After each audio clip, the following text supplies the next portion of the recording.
तो हेलो बच्चों, मैं केमिस्ट्री वाला। आज हम सॉल्व कर रहे हैं नीट 2025 का जो है फाइनल पेपर जो है केमिस्ट्री का है, उसका क्वेश्चन नंबर 76 हम सॉल्व करें। बच्चे देखो कि मैं पहले से एक बार बता देता हूँ कि अगर आपको कंसेप्ट क्लियर नहीं तो क्वेश्चन मुश्किल होता है सॉल्व करने में, लेकिन और ये जो क्वेश्चन बच्चे देखो यहाँ पे दिया है कि अमंग द गिवन कंपाउंड 1 2 3, यहाँ पे दिया है कि जो कंपाउंड है 1 2 3, है कि ना, 1 फिर 2 फिर 3, तीन कंपाउंड दिया है।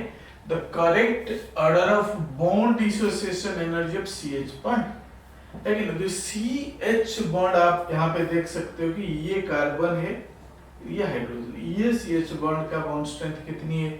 यहाँ पे जो स्टार मार्क दिया, यहाँ पे लिखा है जो स्टार मार्क वाला है, तो इस CH बॉन्ड का स्ट्रेंथ कितनी है, और यहाँ पे दो दिया तो किसी एक का स्ट्रेंथ कितनी है।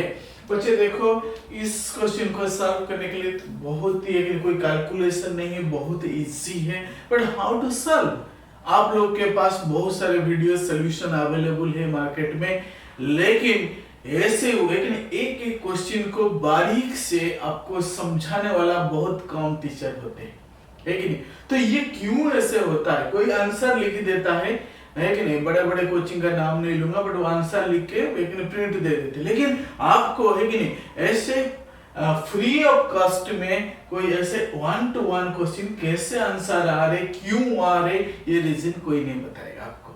लेकिन यहाँ पे मैं आपको ये बता रहा हूँ, ध्यान से देखिए कि इस क्वेश्चन को कैसे ना, ऑर्गेनिक का क्वेश्चन बेसिकली आप कह सकते हो केमिकल बॉन्डिंग आप ले लो, लेकिन उस चैप्टर का क्वेश्चन है। बच्चे देखो यहाँ पे बेंजीन है, बेंजीन के साथ H हटा दे। सबसे पहले हम क्या करेंगे ना, हाइब्रिडेशन निकालने के, तो डबल बॉन्ड है यहाँ जिस कार्बन के साथ हटा दे, ध्यान से देखो कि डबल बॉन्ड है तो हाइब्रिडेशन हो गया sp2। बट यहाँ जो हाइड्रोजन हटा है जिस कार्बन के साथ है, तो ये ट्रिपल बॉन्ड है तो हाइब्रिडेशन हो गया sp। और यहाँ पे 1 2 3 4 बॉन्ड है जिसका ये जो कार्बन है, तो इसका हाइब्रिडेशन हो गया बच्चे sp3।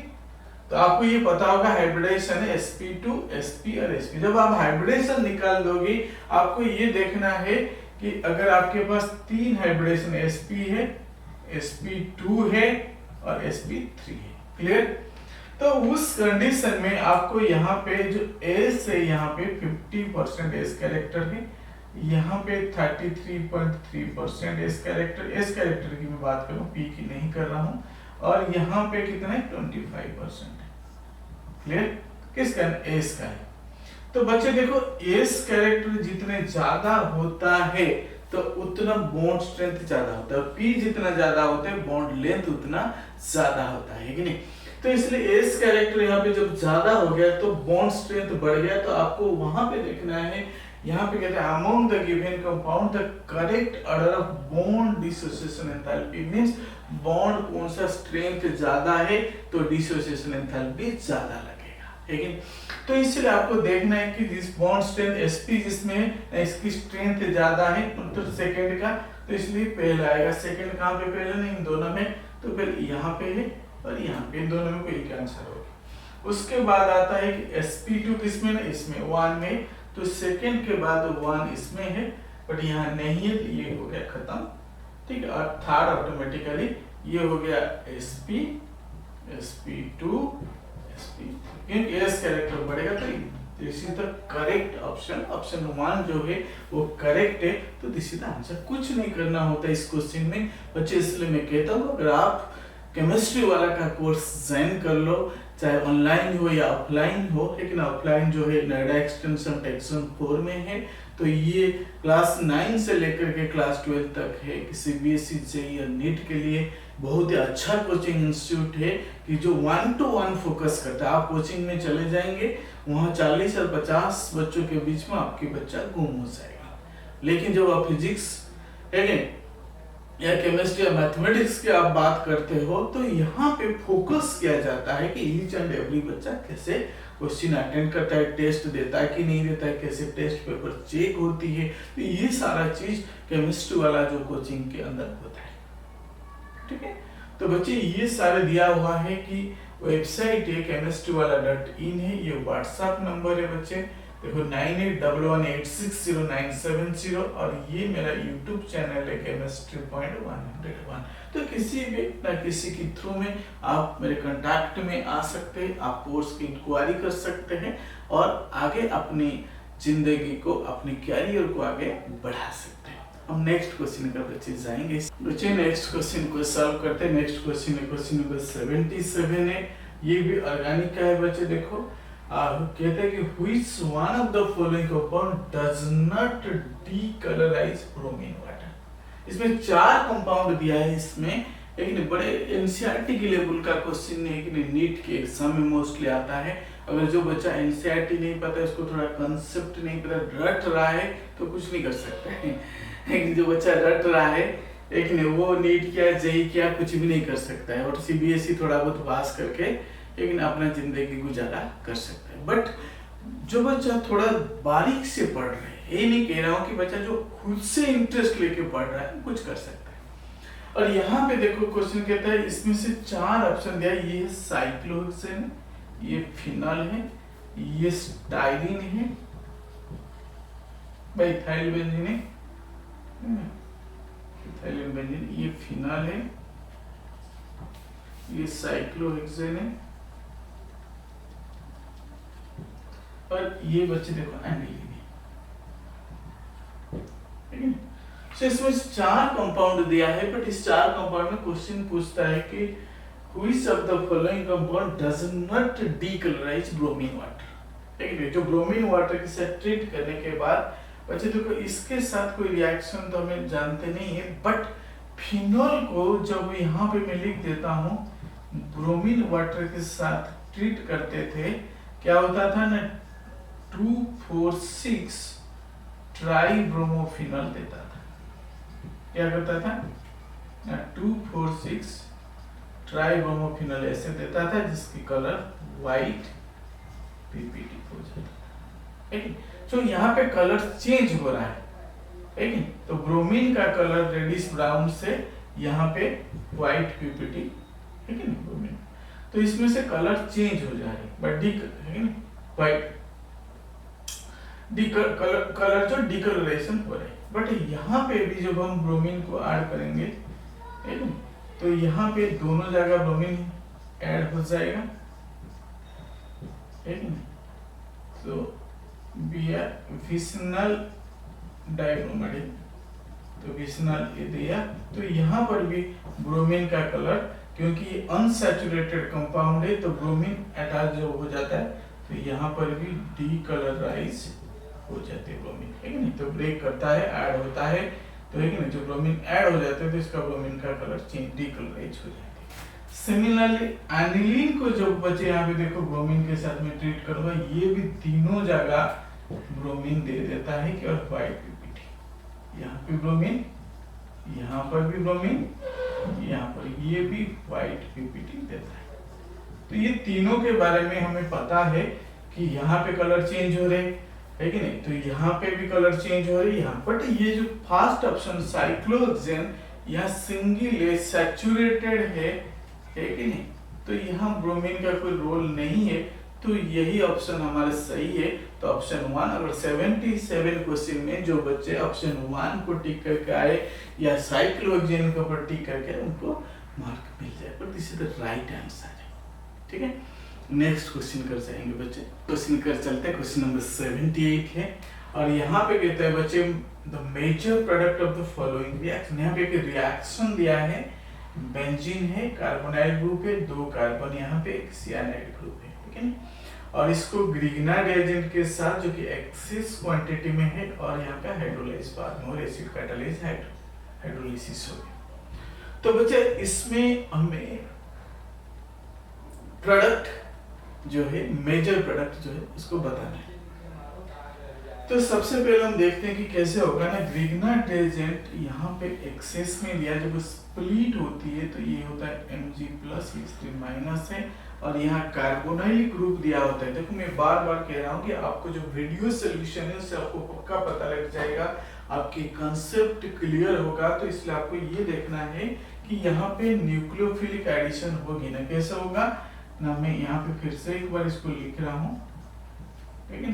तो सी डबल बॉन्ड हो, यहाँ CH2 है, बॉन्ड लाइन फॉर्मूला दिया है, फिर से CH2, यहाँ CN है, CN-2 है। तो एडिशन होगी यहाँ पे देखो CH3 माइनस MgBr प्लस, तो है। तो इसमें से न्यूक्लियोफिलिक यहाँ रेजोनेंस अगर हुआ तो ये हो गया माइनस, ये हो गया प्लस, माइनस ग्रुप यहाँ जाएगा और MgBr बच्चे वो के पास जाएगा, ठीक है। सो जब जाएगा तो प्रोडक्ट क्या देगा, यहाँ पे देखो ना, यहाँ पे साथ में बचे देखो, यहाँ पर भी कुछ ना कुछ होगा ना, यहाँ सियानाइड है तो C ट्रिपल बॉन्ड N है, तो ये प्लस, यहाँ पर भी एक्सेस होने की वजह से अब यहाँ पे एक CH3 इधर जाएगा, फिर MgBr यहाँ, तो दैट मीन्स ये हो जाएगा बेंजीन है, ध्यान से देखो, है कि नहीं। तो यहाँ पे होगा CO MgBr, फिर नीचे CH3, ये वाला CH3 नीचे आ गया, फिर यहाँ पे मैंने लिख दिया CH2 CH2 दो बार, और इस C के साथ, लेकिन तो एक CH3 यहाँ आएगा, फिर डबल बॉन्ड N, लेकिन N के साथ MgBr। जब ये हाइड्रोलाइज करेंगे अभी बच्चे देखो कि H3O प्लस के साथ अगर मैंने डाला तो ये OH बन जाएगा, और यहाँ जो ग्रुप हट के ऑक्सीजन कीटोन बन जाएगा, तो दैट मीन्स ये है बेंजीन है, COH होगा, ये पूरा ग्रुप OH बन, वो के साथ H आ गया, नीचे CH3 है, CH2 CH2 CH2 क्लियर, और यहाँ पे C, यहाँ पे ऑक्सीजन आएगा, C डबल बॉन्ड हो CH3। ये स्ट्रक्चर कहाँ पे है, ठीक है। तो यहाँ पे देखो इसमें तो CNA नहीं होगा, खत्म हो गया, और यहाँ पे देखो दिया है कि ये कितने कार्बन 1 2 3 4 5, तो यहाँ पे देखो OH है, ठीक है, first carbon, second, third, fourth, fifth, ऐसे देखें तो यहाँ पे 1 2 3 4 5 है ना। तो इसीलिए यहाँ पे CH3 ग्रुप लग गया है, ठीक है, CH3 नीचे, फिर 2 CH2, ठीक है, फिर CH2 C, यहाँ पे देखो कार्बोनाइल ग्रुप आ गया है, और CH3, तो इसलिए ऑप्शन 2 सही है।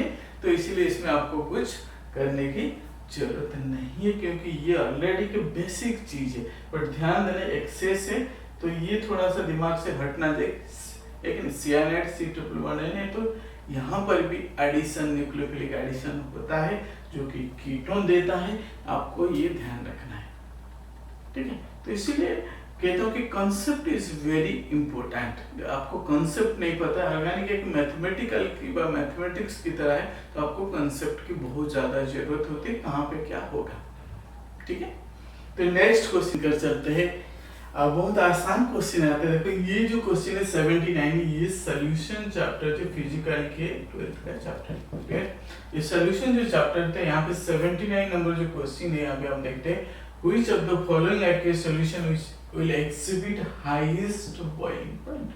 तो इसमें 4 तरह का सॉल्यूशन दिया है, 4 टाइप्स ऑफ सॉल्यूशन दिया है, नंबर 1 इज 0.01 मोलर यूरिया है, नंबर 2 0.0 मोलर KNO3 है, नंबर 3 0.0 मोलर Na2SO4 है, और नंबर 4 0.015 मोलर ग्लूकोज है। तो 4 कंपाउंड दिया है, तो अलग अलग टाइप का है, बट यहाँ पे ध्यान देना है कि 2 नॉन इलेक्ट्रोलाइट है, लेकिन ये दोनों नॉन इलेक्ट्रोलाइट है, बट ये दोनों इलेक्ट्रोलाइट है। सो हमें देखते हैं कि boiling point delta TV is equal to I into KV into molarity, ठीक है। तो बेसिकली यहाँ पे जो नॉन इलेक्ट्रोलाइट तो ये होंगे नहीं, क्योंकि जो इलेक्ट्रोलाइट है इसकी I फैक्टर 1 होती है, तो इसीलिए इसका जो होगा I फैक्टर 1 है, तो इसलिए कंसंट्रेशन हो जाएगा, ठीक है नहीं। तो I इंटू M, तो केवी कांस्टेंट है, तो that means I into M, ठीक है। तो मोलारिटी ऑलमोस्ट सेम है, इसका थोड़ा सा फर्क है, बट तो यहाँ पे देखते हैं I फैक्टर 1 है, तो इंटू 1 हो जाएगा, I फैक्टर इसमें KNO3, लेकिन स्प्लिट होगा तो लेकिन I फैक्टर 2 है, यहाँ पे I2 है, यहाँ पे I1 है, यहाँ पे I कितना लेना 2, स्प्लिट करेगा 2 Na plus plus SO4 minus 2, तो I हो गया 3, तो I फैक्टर यहाँ 3, और यहाँ I1 है, क्योंकि ब्रेक नहीं होगा तो ये दोनों ब्रेक नहीं होंगे, इनके आई 1 है। तो 0.01 इंटू 1 है कि नहीं, ये हो जाएगा 0.015 है कि नहीं। बट यहाँ पे जो है आई ज्यादा है, ये हो जाएगा 0.01 इंटू 3, तो 0.03। यहाँ पे भी आई 2 है, तो ये हो जाएगा 0.01 इंटू 2, दैट इज 0.02। तो इसका मतलब है सीधा आपको कैलकुलेशन की जरूरत नहीं है। जब एग्जाम में क्वेश्चन आता है तो आप सीधा इसको आई फैक्टर इसकी ज्यादा है वही आंसर भी कंसंट्रेशन से मोलैरिटी से मल्टीप्लाई हो जाएगा या मोलैरिटी से वही होगा आंसर। तो आई फैक्टर का आपको देखना है। सो बहुत आसान क्वेश्चन है और जिन बच्चों ने पढ़े तो वो उसको मुझे लगता है कि 2 सेकंड में क्वेश्चन कर लेंगे, देखते ही पता लग जाता है, कोई कैलकुलेशन नहीं है, कोई कैलकुलेशन। हेलो बच्चों, क्वेश्चन नंबर 80 है, बहुत ही आसान क्वेश्चन देता है कि मैच लिस्ट 1 विद लिस्ट 2 है। लिस्ट 1 में कई सारे प्रोसेस दिया है और लिस्ट 2 में कैटलिस्ट का नाम दिया है, ठीक है। और लिस्ट 1 हम देखते हैं कि हाइबर्स प्रोसेस दिया है, वाकर प्रोसेस है, विल्किंसन कैटलिस्ट है, जिगलर कैटलिस्ट है। और कहे कि इनका कुछ जगह में फार्मूला पूछ रहे, कुछ जगह में नाम पूछ रहे, ठीक है। सो हम देखते हैं कि जिगलर कैटलिस्ट ये वाला है, TiCl पर विथ एक ट्राई अल्काइल एल्यूमिनियम है, ये वाला है। विल्किंसन ये वाला है, ठीक है। और बाकी जो देखो C का हो गया 3 और D का हो गया IV, ठीक है, ये दोनों हो गए। तो इसीलिए बाकी बचा क्या है ना, ऐसा किसी ऑप्शन में नहीं है C का 3 D का IV है, ठीक है। तो इसीलिए ये जरूर होगा कुछ, लेकिन ऑप्शन 3 होगा। और एक बार और भी क्रॉस चेक कर लेते हैं कि हाइबर्स में Fe होता है, आयरन होती है, और वाकर्स में PD होती है। तो ये हमें ये क्लियर हो गया कि ये जो थर्ड ऑप्शन जो है ये सही है बच्चे। अगर आप लोग को क्या करना है ना, केमिस्ट्री वाला का कोई कोर्स ज्वाइन करना है कि नहीं, आप एक ठान लिया अगर जेईई या नीट करना है तो केमिस्ट्री वाला का है कि नहीं कोर्स जरूर ज्वाइन कीजिए, ऑफलाइन हो या ऑनलाइन हो। तो आप अपने है कि नहीं तो लाइफ में कुछ ना कुछ सक्सेस को क्रैक कर सकते हैं। इसी तरह मेरे जो वीडियो को यूट्यूब चैनल को देखते रहिए और अपने कैरियर की है कि नहीं आगे तक लेकर के जाइए। Thank you so much video को वॉच करने के लिए।